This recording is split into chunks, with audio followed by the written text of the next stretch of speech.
very essence, venture capital is all about investment. No big surprise. But unlike ordinary investments, where some of us may invest into stocks and currencies and trusts online, venture capital companies operate as pooled funds, which means that the money which we use to invest in other ventures are actually themselves investments from an assortment of sources. And that makes a very important distinction. It creates an element of accountability.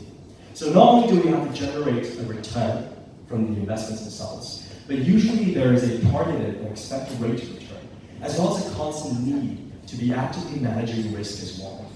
Now, the irony is this: investing in startups is possibly one of the most difficult things to do financially. And it's so difficult, and I say this with such personal sentiment because my late father was a traditional financier. He ran a hedge fund. And he used to tell me that investing in startups was the most impractical thing to do. And years later, doing it myself, I have to say I agree with him.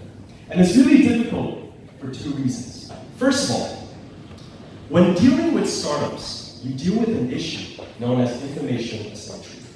And what I'm talking about is that unlike public companies, where you can just go online and find yourself a slew of available, financially audited, verified information about the state of the business, with startups you don't. In most situations, you can't just go there. In most countries and in most jurisdictions, there are no regulations that require private companies to subscribe to open social practices. So what this means is you don't have a lot of reliable sources of information to work with. So it's really hard to really assess the true state of the business, to really allow you to see the potential of the business. And this is something that's quite interesting when you consider that a lot of the information that's provided to you pre-investment is supplied to you by the founders and the co-founders. And very quickly you see the issue with that, because these are also the people who are trying to get your investment.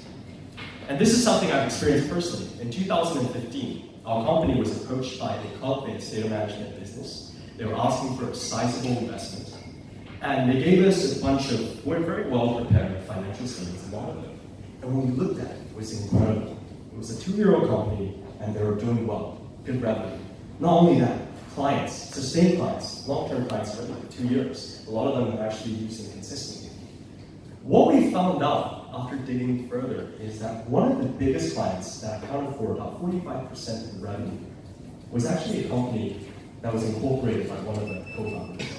So basically what they did was they created this artificial image of a company that was doing well, when in reality it wasn't. Now this is a very devious example, but it really goes to showcase that when you're dealing with startups, especially private companies, information is always an issue. And venture capitalists and venture capital companies really have to spend a lot of time in really getting to know more and doing due diligence, sometimes to the fullest extent, sometimes to the most creative extent as well. Now the second thing is this: startups, especially those from tech, generally have unconventional business models. And it's not surprising, a lot of them are based on very innovative ideas. Just recently I was telling a few friends about how there was a Japanese man who started this business where he invented a device that allows you to capture and sense nuts. See, with innovative ideas like this, you don't really have a very direct commercial reference point or benchmark that allows you to assess the commercial viability as well as the potential commercial performance of the business. And this is further enhanced by the fact that usually with startup companies and early stage companies, they don't have really long commercial track record or historic performance. And also furthermore, this risk that is so inherent in this is exacerbated by the fact that being early stage companies, they usually lack a lot of corporate assets, which would at least give you some form of collateral for your investment. This is why startup investing, especially in terms of venture capital, is so risky.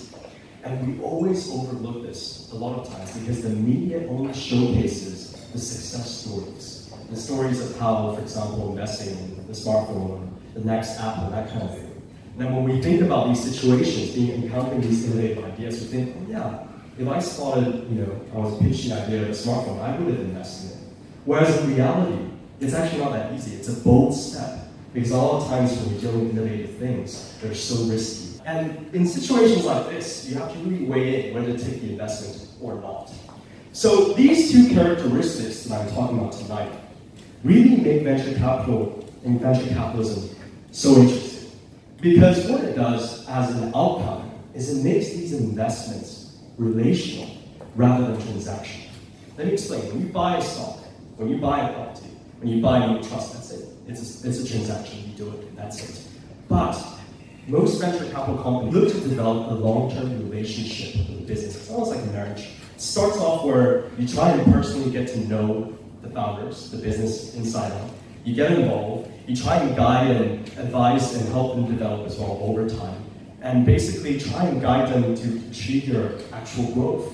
And this is all facilitated by long-term contracts, term sheets, which set out the parameters of the investment over time. The real test for venture capitalists is really one of balance. You see, if you control too much, if you interfere too much, you can very well minimize the inherent risk that you talk about. But you can also risk curbing the potential growth and creativity of a startup. You may never realize its potential.